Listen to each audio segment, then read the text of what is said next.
Hello everyone, welcome back. অনেক দিন পর তোমাদের সামনে, বাট জানি না এর ফল কি হবে। যাই হোক, সকাল সকাল ঘুম থেকে উঠে জাস্ট ফ্রেশ হয়ে আসলাম। শীতের সকাল, বুঝতেই পারছো, উঠতে ইচ্ছা করে না, তবুও উঠে আসলাম গ্রাউন্ডে। গ্রাউন্ডে হালকা ভাবে হাওয়া বইছে, সেই সুন্দর ঠান্ডা। তো হালকা একটু রানিং করলাম, তারপরে একটু স্ট্রেচিং করছি। কোনো এক্সামে বসেছো কোন পর্যন্ত? কটা বসেছো? আমি যেমন কিছু বসেছো বিএসএফ বসেছিলাম, জিডিতে বসেছি। বিএসএফ কোথায়? সেন্ট্রালি। তোমাদের সঙ্গে কিছু কথা শেয়ার করি। আজ থেকে প্রায় 3 বছর আগে ওয়ার্কআউট, হেলথ এইসব সম্বন্ধে আমার কোনো ধারণাও ছিল না। যখন থেকে আমি ডাব্লিউবিপির জন্য রানিং স্টার্ট করলাম, আস্তে আস্তে এগুলো তো করতেই হবে, নইলে হেলদিভাবে ওয়েট গেইন করা যাবে না। তো সেই ক্ষেত্রে আমাকে অনেকে অনেক কিছু সাজেস্ট করেছিল, বাট এটা আমার এতটাই ভালো লেগেছে এখন যে এটাকে আমার মনে হয় না আমি লাইফে কখনো ছাড়বো। এবং ইচ্ছা আছে যে যতদিন বাঁচবো এইভাবেই যেন আমি রুটিনটাকে মেনটেন করতে পারি। গ্রাউন্ড থেকে এসে হালকা একটু টিফিন করে নিলাম। এখন একটু ড্রাই ফ্রুটসের পরিমাণ কমে গেছে, যা এটাকে ইনক্রিজ করতে হবে। টিফিন করেই বসে গেলাম প্রিপারেশন করতে। প্রিপারেশনের কথাই মনে পড়লো, এক্সাম তো অনেক কটাই দিলাম। মিসলেনিয়াস খুব সুন্দর হয়েছে। ক্লার্কশিপ যে আমি কেন দিয়েছিলাম আর কি এক্সাম দিয়েছিলাম, সিরিয়াসলি ওটা আমার মাথার উপর দিয়ে গেছে। মিসলেনিয়াস এক্সাম দেওয়ার সময় মনে হলো এটা কি গ্র্যাজুয়েশন লেভেলের কোয়েশ্চেন। সেম ক্লার্কশিপ দেওয়ার সময় আমার মনে হলো এটা কি আদৌ মাধ্যমিক লেভেলের কোয়েশ্চেন। যাই হোক, সেটা আলাদা ব্যাপার, বাট এখানে তো নর্মালাইজেশনের কোনো ব্যাপার হয় না। যাই হোক, কিছু করার নেই, যেটা হবে হবে। তো শুনলাম মেন্সের জন্য ডেট দিয়েছে, কিন্তু এখন পর্যন্ত রেজাল্ট হয়নি। তো সেই ক্ষেত্রে একটু তো মানে মেন্টালি একটু প্রবলেম হয়। যাই হোক, ওটা বাদ দিলাম। আরপিএফ এসআই দিতে গেছিলাম, সেই লেভেলের জিকে, সেই লেভেলের। তো ওটা মোটেও ভালো হয়নি। আর আর একটা কি, আমি যেটা দেখলাম ওখানে যে সেন্ট্রালের তো একটু আলাদা টাইপের কোয়েশ্চেন হয় আর কি। তাই ঠিক আছে, দেওয়া ছিল, দিলাম। বাকিটা যা হবে হবে, কোনো ব্যাপার না। আর অনেকদিন থেকেই মাঝে মাঝে ইউটিউব নিয়ে একটু প্রবলেম হচ্ছে। জানি না আমার ইউটিউব চ্যানেলের উপর কোন শনি এসে বসলো, কি জানি। যখনই একটু আমি নিজেকে একটা রিদিমে নিয়ে আসছি, তখনই একটা কিছু না কিছু বাধা চলে আসছে, যেটার ফলে আমাকে এটাকে থামিয়ে দিতে হচ্ছে। দেখি এবার কি হয়। যাই হোক, তোমাদের সাপোর্টের ওপরে সবকিছু নির্ভর করবে। তোমরা প্লিজ প্লিজ একটু সাপোর্ট করো, যেন এটাকে আমি কন্টিনিউ করতে পারি।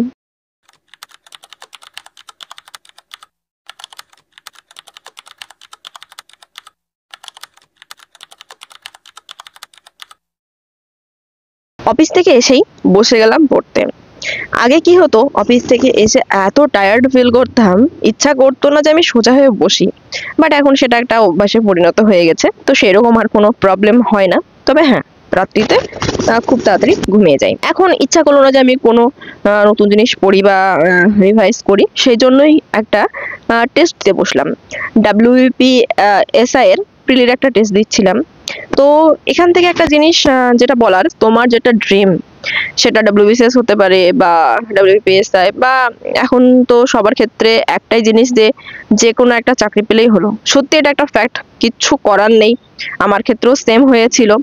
তো যদি সম্ভব হয়, অবশ্যই তুমি যেটার জন্য মেনলি ফোকাস করছো সেটা ক্র্যাক করে তবেই সেখানে যাও। মানে একটা হয়ে যায় কি, যে একটা চাকরি পেয়ে যাওয়ার পর তো সবার ক্ষেত্রে না অবশ্যই, তবে আমার মধ্যে যেটা আমি দেখছি, আগে যেটা আমি ফোকাসের সঙ্গে মানে একটা জেদ ছিল না, আমাকে পড়তেই হবে, সেখানে শরীর খারাপ হোক বা কোনো টেনশন, সেখানে কোনো কিছু কোনো ম্যাটার করতো না। বাট এখন এটা যেটা হয়েছে, সত্যি কথা, যে একটু যদি কোনো টেনশন হয় বা কিছু হয়, বা একটা মাইন্ডে একটা রিল্যাক্স বলতে পারো, যে মেন্টালি একটা যা ব্যালেন্স হয়ে গেছে, না একটা তো জব করছি, মানে আমার যতটুকু সম্ভব আমি 100% দিয়ে প্রিপারেশন করতে পারছি না। তো সবার ক্ষেত্রেই আশা করছি এই প্রবলেমটা তো হতেই থাকে। তবে যদি সম্ভব হয়, অবশ্যই নিজের বেস্ট যেখানে যাওয়ার মতো সেখানে যাও। আর নইলে তবে একটা জায়গায় আসার পর সেখানে একটা স্টেবল জায়গায় থেকে তারপর নিজের প্রিপারেশন করো। আর কি অবস্থা চলছে রাজ্যের, আর কি বলবো। এখনো তো ওবিসির মানে সেই কেস তো চলছেই চলছে, জানি না এর কি হবে। এত দিন চলে গেল, ডেটের পর ডেট দিয়েই যাচ্ছে। তবে প্রে করি, সবাই প্রে এটাই করো যে খুব তাড়াতাড়ি যেন ওটা ঠিক হয়ে যায়, কারণ এখানে আমার তোমার কারো কিছু করার নেই। ওটা যতদিন না কমপ্লিট হবে ততদিন আমরা কোনো কিছু করতে পারবো না। তবে এটা আমারও মনে হয় যে ওবিসি বা কোনো কাস্ট মানে এরকম কোনো কিছু না থাকাই ভালো, যে যার যতটুকু ক্ষমতা সবাই সেম ভাবে প্রিপারেশন করে, তাহলে সবাই সেম ভাবে জব পাবে। সত্যি কথা, সত্যি খুব খারাপ লাগে যে একজন একটা নাম্বার পেয়ে কোয়ালিফাই করছে না, অথচ তার থেকে 5 থেকে 7 নাম্বার কম পেয়ে সে চাকরি করছে। সত্যি এটা খারাপ লাগার বিষয়। তো সেই জন্যই যাই হোক, যত তাড়াতাড়ি সম্ভব সেটা যেন শেষ হয়ে যায়, আর তারপরে আবার সবকিছু যেন নর্মালে আসে। কারণ একটা ব্যাপার যে যতই যা হোক, যাদের এজটা চলে যাচ্ছে সেটা তো আর ফিরে আসবে না। যাদের এজ হয়ে গেছে, যারা হয়তো এখন এক্সাম হলে সেটা ফর্ম ফিল করতে পারতো বা এক্সামটা দিতে পারতো, হয়তো আর কিছুদিন পর দিতেও পারবে না। আমার ফুল টেস্ট কমপ্লিট করলাম, কমপ্লিট করে রেজাল্ট আসলো 110। এই নাম্বারে কখনোই কোয়ালিফাই করা সম্ভব না। অনেক ট্রাই করছি, বাট নিজেকে স্টেবল করতে পারছি না। কিছু প্রবলেম, মানে কিছু টেনশন, কিছু কিছু জিনিস চলেই আসছে। ভাবছি যে এটার পর না, একের পর এক সেই জিনিসগুলো চলে আসছে। তো জানি না কিভাবে এই জিনিসগুলোকে হ্যান্ডেল করব। রাত্রে ডিনার এটাই আমার। এখন আমি বাইরেই খাচ্ছি, এখনো রান্না স্টার্ট করিনি। সবাই একটু কমেন্ট করো যে তোমাদের প্রিপারেশন কেমন চলছে। বুঝতে পারছি একটু নেগেটিভিটি তো কাজ করবেই, তবে কখনোই পড়াশোনা কখনোই ছেড়ো না। এ কারণ এটার বিকল্প নেই। আজকে যদি তুমি 2 থেকে 3 বছর বা 5 বছর ধরে নাও কষ্ট করে একটা চাকরি পেলে, বাট তুমি যদি ফার্স্টে কোনো একটা জবে ঢুকে যাও, কিন্তু সেই জায়গায় নিজেকে পুরো লাইফটা চালানো খুব কষ্টকর। সব কমপ্লিট করে আবার বসে গেলাম পড়তে। এখানে একটা জিনিস যেমন পড়তে প্রবলেম হচ্ছে, যেটা বললাম যে সেই রকম নিজের 100% দিয়ে সেই কষ্টটা আর করতে ইচ্ছা করছে না। ঠিক তেমনি কিন্তু এখন আর কোনো জিনিস নিয়ে চাপ লাগে না। মানে এক্সাম আছে সামনে, এই ওই নিজে রিল্যাক্সে পড়া যাচ্ছে, যে যতটুকু টাইম পারছি পড়ছি। আগে যেমন একটা হতো যে পড়তে পড়তে হঠাৎ করে একটা টেনশন চলে আসলো, যদি না হয় প্রবলেম। হ্যাঁ, প্রবলেম চারিদিকে, প্রবলেম সবার সেম প্রবলেম, বাট তবুও একটু নিজেকে সময় দিয়ে অবশ্যই একটা অন্তত পক্ষে সরকারি চাকরি নেওয়ার চেষ্টা করো, তাহলে নিজের লাইফটা সিকিউর হয়ে যাবে। তবে কিছু কিছু সময় এমন হয়ে যায় যে নিজেকে কন্ট্রোল করে রাখা সত্যি খুব কষ্টকর হয়ে ওঠে। হয়তো ভালোর জন্যই হচ্ছে, বাট জানি না কেন হচ্ছে, আর মন সেটাকে মেনে নিতেও চায় না। তো সব ফার্স্টে হেলথের কেয়ার করতে হবে, হেলথ মেনটেন করতে হবে।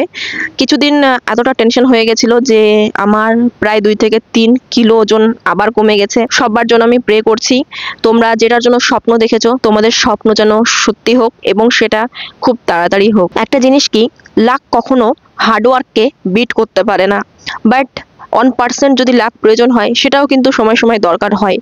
তো যে ক্ষেত্রে আমাদের 100% দেওয়ার, সেখানে আমরা 200% দেব। তারপরেও যদি আমরা সফল না হতে পারি, সেখানে অবশ্যই ভেবে নেবে যে হয়তো লাক আমার সাথ দিল না, এবার আবারও চেষ্টা করতে হবে। বাট কখনো এটা না যে আজকে আমার একটা সরকারি জব হলো না মানে আমার লাইফ শেষ, মানে আমি নিজেকে শেষ করে ফেলবো। এইটা কখনো মাথায় আনবে না। পৃথিবীতে এসেছো যেহেতু কিছু না কিছু তো করে নেবে।